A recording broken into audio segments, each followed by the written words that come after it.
This is the study guide for Algebra 1, first big test, and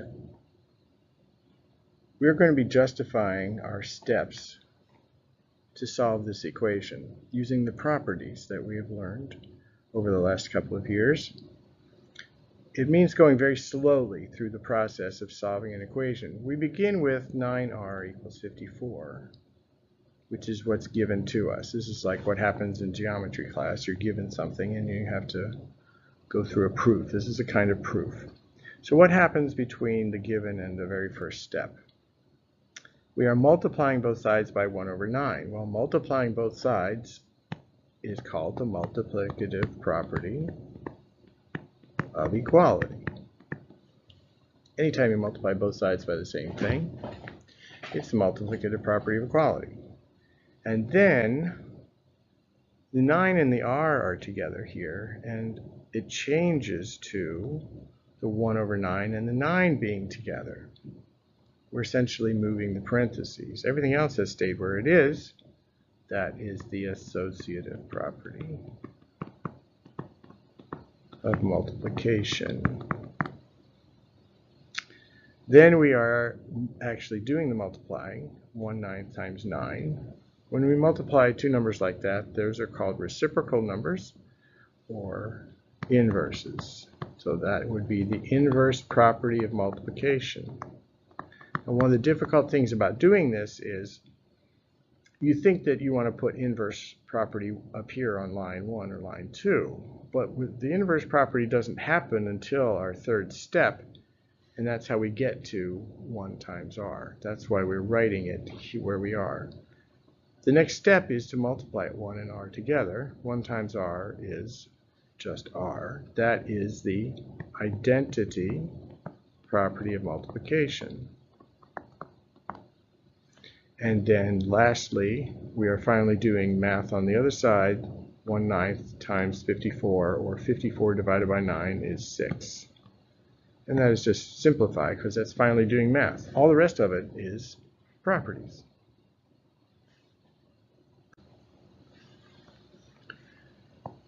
Let's practice evaluating expressions. What that means is taking these numbers and putting them in for the variables. Let's do number 6 over here.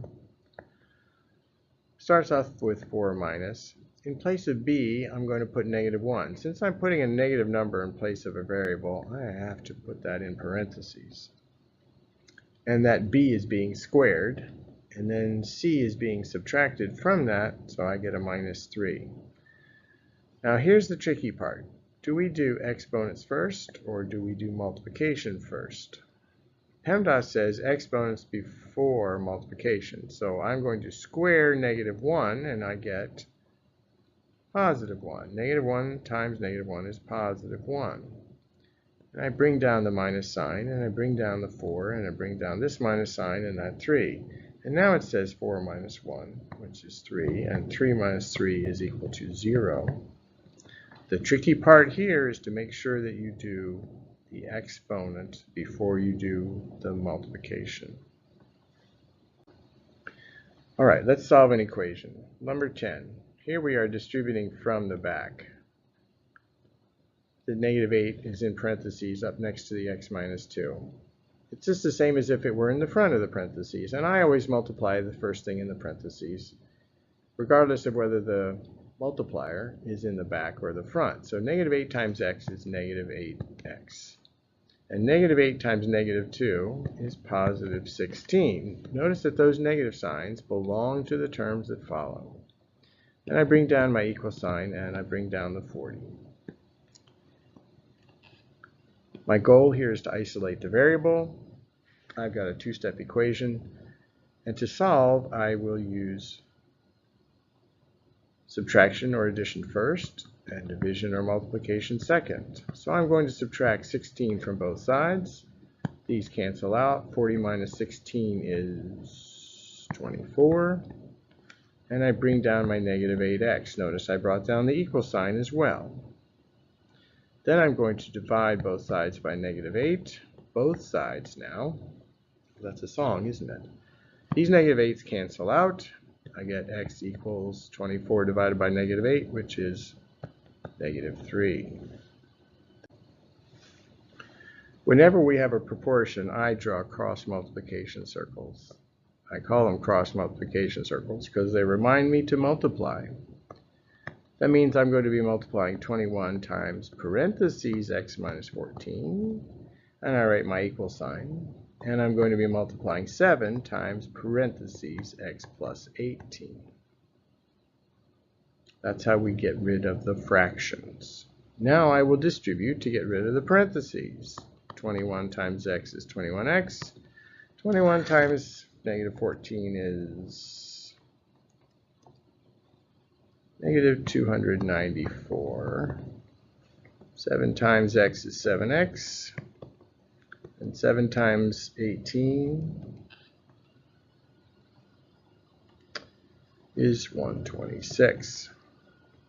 Now I'm going to solve. I would prefer to have the x's collected on the left side so that I have a positive number in front of the x. If I subtract 7x from both sides, I get 14x minus 294 is equal to 126. And I add 294 to both sides. And I get 14x is equal to, let's see, 0, 10, 2, 420.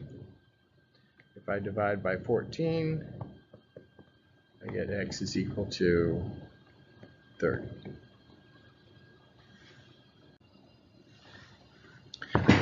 These are called literal equations when you've got one equation that has more than one variable in it.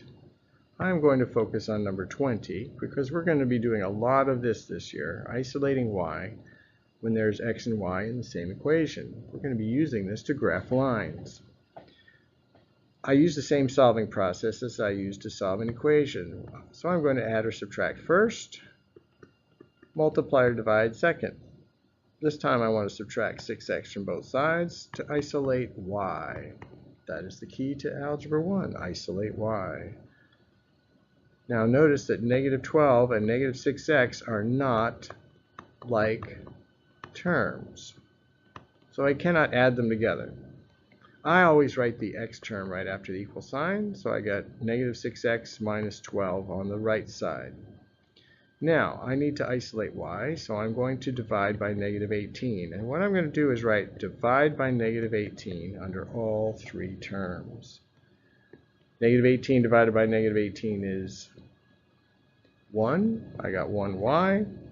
And negative 6 over negative 18 reduces to 1 over 3. And there's the x. And negative 12 divided by negative 18 reduces to, let's see, I can divide them both by negative 6. And I get positive 2 over 3. How about that? Y equals 1/3 x plus 2/3. We can use that. When there's an inequality, we are going to solve just as if there was an equal sign, with one difference. We'll come to that. I still draw a line down through, pretending as if it was an equal sign. I still distribute to get rid of parentheses. 6 times x is 6x. 6 times negative 4 is negative 24. I keep the sign as is. Bring down 6x minus 3.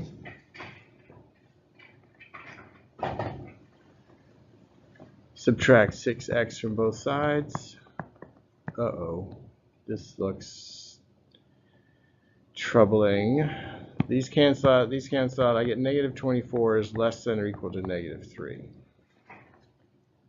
Okay, variable has disappeared. Now I have to ask myself, is this a true statement? Negative 24 is less than or equal to negative 3.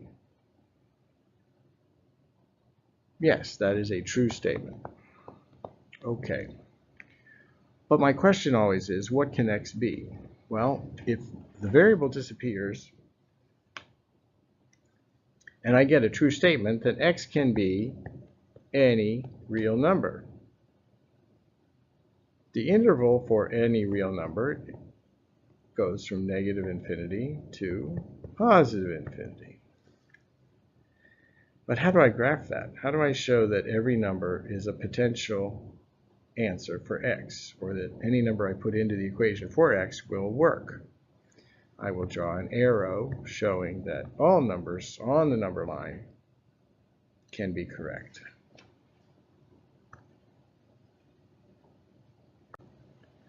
All right, as we mentioned, there is one small difference to solving when you have an inequality sign. Let's see if that happens here. I have negative x over 3 plus 5 is less than or equal to 5. So I'm going to subtract 3 from both sides. Remember, we add or subtract first, multiply or divide second. The 3's cancel out, and I get negative x plus 3 on this side. Bring down the less than or equal to, and 5 minus 3 is 2. Okay? Now I've got a negative sign in front of this x, so I'm going to multiply both sides by the negative sign and by the 3, which is in the denominator, because I need to get rid of that denominator. I need to have one single positive x. So I'm going to multiply both sides by negative 3. The negative 3's cancel out, and I get x. On the other side, I get 2 times negative 3, which is negative 6. And the one difference is when I multiply both sides by a negative number, I have to switch the sign. And I get x is greater than or equal to negative 6. Here's 0. Here's negative 6. Open or closed circle. This will be a closed circle because of the equal bar under the inequality sign. X is greater than or equal to negative 6, so the numbers greater than are to the right. If I want to test 0, I can put 0 in for x. 0 is greater than or equal to negative 6. Is that true? That is a true statement, so that confirms that the arrow will go to the right. Interval. Oh, I need to do the interval. Let's see. Well, negative 6 is the lowest number. I put the lowest number on the left and the highest number on the right. That arrow is pointing to infinity. So we're going to positive infinity. Infinity always gets a parenthesis. Now this negative 6, is it going to get a parenthesis or a bracket? I've got a closed circle here. That tells me a bracket goes there. Let's look at 29. We have variables on both sides. We need to gather the variables on one side only. I can subtract 3x from both sides of the inequality. Subtract 3x. We would have negative 9 minus 4x is greater than 11. Now we need to undo the negative 9 by adding 9 to each side. Negative 4x is greater than 20. We need to undo a negative 4 by dividing each side by negative 4. And negative divided by negative is positive 1. 1 times x is x. Because we divide each side of the inequality by a negative number, we need to change the direction of the inequality. And on the right side, I have 20 divided by negative 4 is negative 5. We can graph it by putting a negative 5 here. X values are less than that. Our inequality, our interval would be negative infinity till negative 5, or parentheses. Let's look at question 31. On this problem, we have 1/7 as a fraction. And if we were to distribute the fraction, then neither x nor 9 could simplify the denominator. Therefore, we will have to deal with a lot of fraction operations. So instead of doing fraction operations on this problem, I'm going to try to clear the denominator. Clearing the denominator is that we multiply both sides of the inequality by the denominator. We multiply both sides of the inequality by the denominator. And on the right side, the 7 on the top will simplify with the 7 on the denominator. On the left side, we will have to distribute the 7 to inside the parenthesis. Here we have 14x plus 35 is greater than or equal to. We also distribute 1 in here. into parentheses. If that would be 2, we would distribute that number as well, or any other number. In this case, we just have 1. 1 times x is x. 1 times 9 is 9.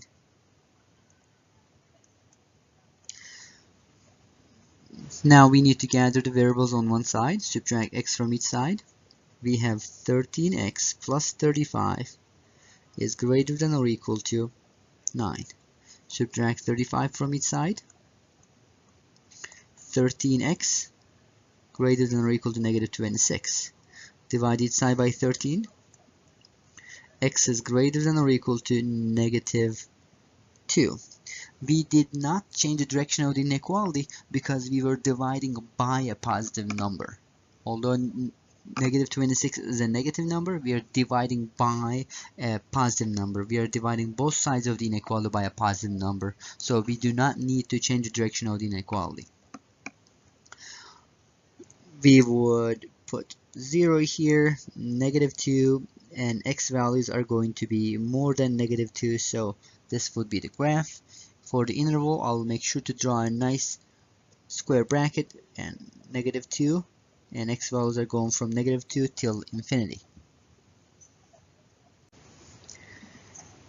Let's solve question 35. We have a negative in here that we need to distribute 2 inside of the parenthesis. We have 7x plus 9 on the left side, greater than or equal to negative times x is negative x. Negative times positive 7 is negative 7. Adding a negative is subtraction, and once we do the distribution, we remove the parentheses. Now to solve this, I will gather my variables on one side, add x to each side. That will eliminate the x on the right side, and we only have negative 7 left on the right side. And 8x plus 9 is on the other side. We are going to undo positive 9 by subtracting 9 from each side. 8x is greater than or equal to negative 16. Divide each side by 8. X is greater than or equal to negative 2. 0. Filled point because greater than or equal to negative 2. X is more than that. And negative 2 till infinity would be our interval. Let's look at question 39 on this page. Deb has $500 in the account, and she's withdrawing $25 a week. $25 every week for how many weeks? X. So she's going to withdraw $25 for X many weeks. And she wants this money, the money in the account, she wants to stop withdrawing before the money in the bank account is less than 100. So she wants the money in the bank account to be more than 100. And we can solve this equation by subtracting inequality, by subtracting 500 from each side. Negative 25x is greater than negative 400.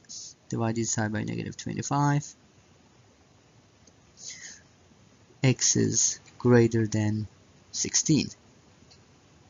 No, I made a mistake somewhere. Yes, I forgot to change the direction of the inequality. You need to change the direction of the inequality when you multiply or divide by a negative number. If we divide by a negative number and our result is x is less than negative 16 weeks. So she can withdraw money for up to 16 weeks. 16 is not included. Up to 16 weeks before she has less than $100 in the bank account. All right, let's look at one of the word problems. This is the last one in the packet, and it's about bears. I like bears. Well, bears are funny till you meet them, then they're not funny anymore. Bear family has an average age of 58. Is this the 3 bears? Average age is 58. I don't think baby bear is here.